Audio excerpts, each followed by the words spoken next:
Nagdire-diretso hanggang sa kabilang lane ng pickup truck na yan sa Alaminos City, Pangasinan. Hanggang sa araruhin na nito ang isang tindahan ng pakwan.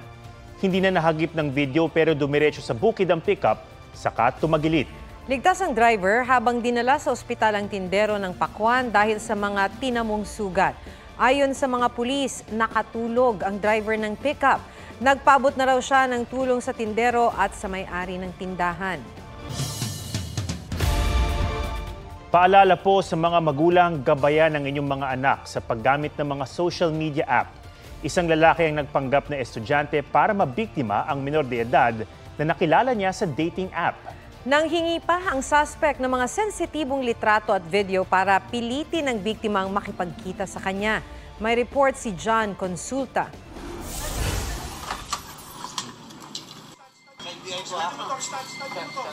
Nagulat ang lalaking yan na may kasamang taga-NBI ang katatagpuin niyang babae.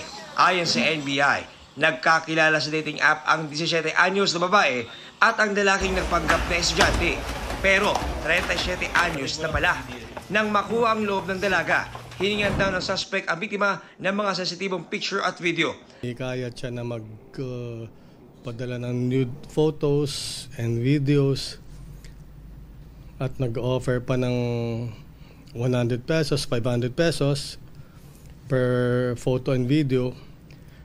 Ang victim naman natin sa inaakala na boyfriend na nga niya itong kachat niya, nagpapadala naman. Ang mga ito ang ginamit niyang panakot kalaunan para pilitin ang biktima na lumuwas pa Maynila. Sinasabi nito, pumunta ka rito at magsama tayo, mag-check-in tayo. May kasama ng pananakot, ikakalat sa social media nitong lalaki at padadala sa school niya, sa family niya. Yung bata naman ay natakot. Gusto ko rin sana siyang talagang lumabas ng Maynila. Humingi ako ng tawad sa nagawa ko na hindi ko sinabi na totoo na meron din akong asawa. Nakaharap sa patong-patong na kaso ang suspect na aminado sa krimen. Sasampahan natin siya ng kasong Anti-Photo and Video Voyeurism Act in relation to Republic Act 10175 dahil gumamit siya ng sa cyber dito at isa pa consented abduction in relation to RA 7610. Minor itong biniktima niya at gumamit siya ng gadget, so we're looking at 12 years pataas. Kababuyan niya.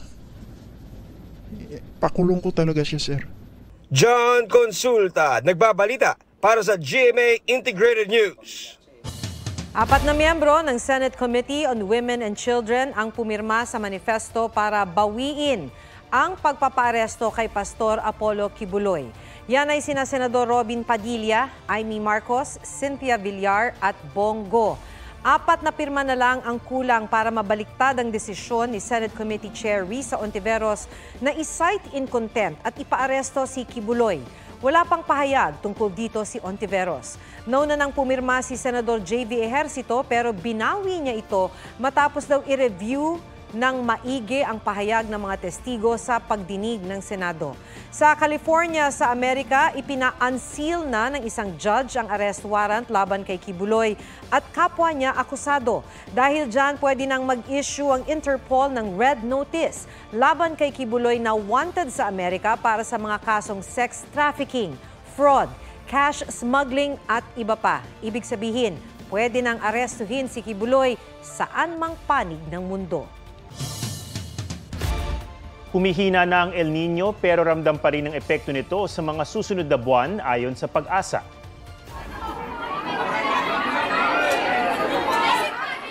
Sa Abra Sports Complex, nahilo at nahimatay ang ilang pumila para sa ayuda dahil sa sobrang init at siksikan. Ngayong araw, 43 degrees Celsius ang heat index sa Cotabato City, 42 degrees Celsius naman sa Pili, Camarines Sur. Bukas inaasahang papalo sa 40 degrees Celsius pataas ang damang init sa ilang lugar. Kahit may El Nino pa, naglunsad na rin ng La Nina Watch ang Pag-asa dahil posibleng maranasan yan sa mga susunod na 6 na buwan.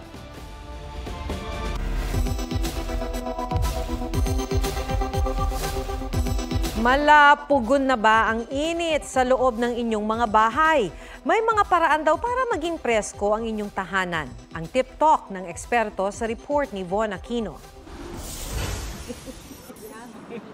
Inabutan naming nasa labas ng bahay si Nelia Bertulfo at kapitbahay niyang si Janet Santos. Di raw kasi nila matiis ang sobrang init sa loob. Pinapahinga din namin yung electric pan namin kasi ang buga ng hangin mainit. Kaya andito kami sa labas para magpapahangin. Tapos 2 electric pan lang. Kahit sabihin mong sabay silang buksan, mainit pa rin po talaga.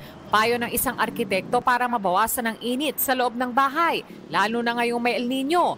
Magbukas ng bintana at pintuan para mag-circulate ang hangin. Let the hot air out and let the cool fresh air in. So it will really improve the air quality. Hindi lang yung init, no, yung quality rin ng air that's inside your homes.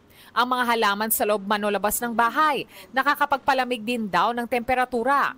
Plants really cool the indoor and outdoor air temperature by as much as 10 degrees. So, of course, one pot of plant will not cool your entire home, but as much as possible, kung meron tayong places na where we can put plants, let's plant more. Kung may ekstrang budget, pwede naman daw lagyan ng sunshade nets ang mga lugar sa bahay na direktang nasisikatan ng araw.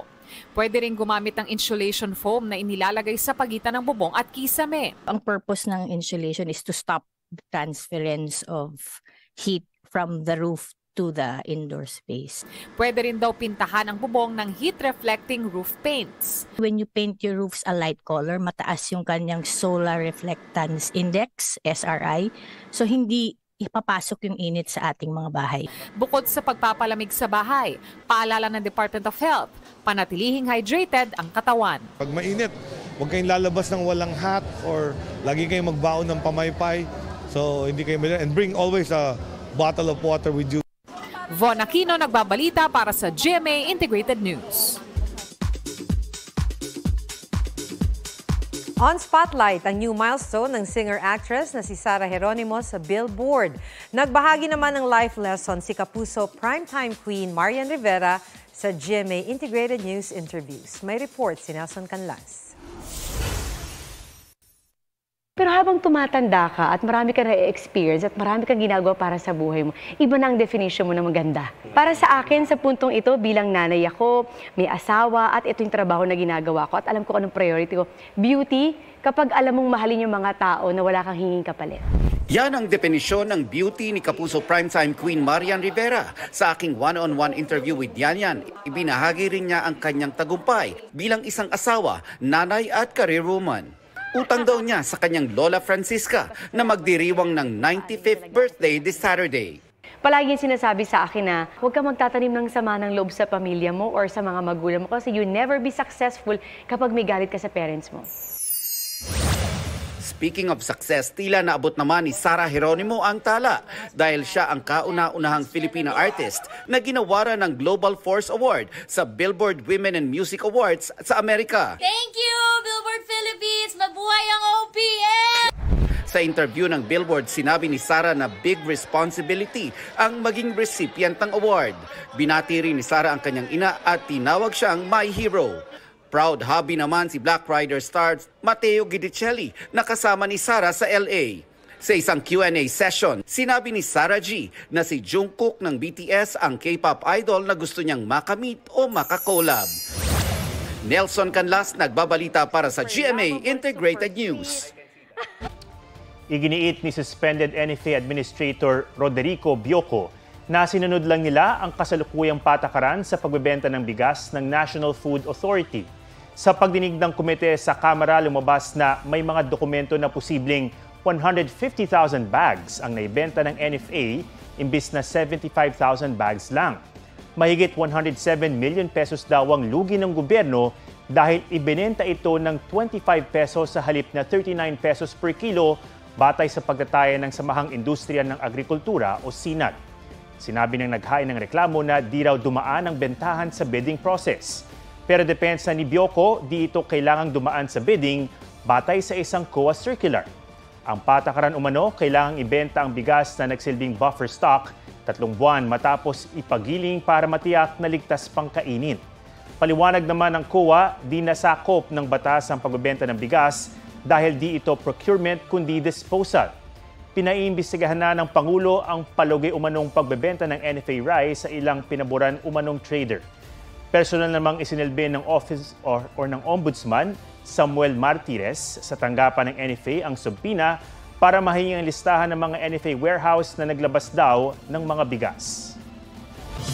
5 barko na ng Pilipinas ang napinsala at di magamit ngayon kasunod ng mga panghaharas ng China sa West Philippine Sea. 3 resupply boats ng Philippine Navy na ang sira. Ang Onaiza May 4 na nabasag ang salamin matapos i-water cannon noong Martes, kaya naman daw kumpunihin agad. Under repair ang Onaiza May 2 na nakabanggaan ng barko ng China noong Oktubre. Sira pa rin ang ML Kalayaan na winotter cannon ng China noong Disyembre at ang Onaiza May 1 na tagumpay na nakalapit noong Martes sa BRP Sierra Madre. Handa naman daw magbigay ng iba pang assets ang Navy.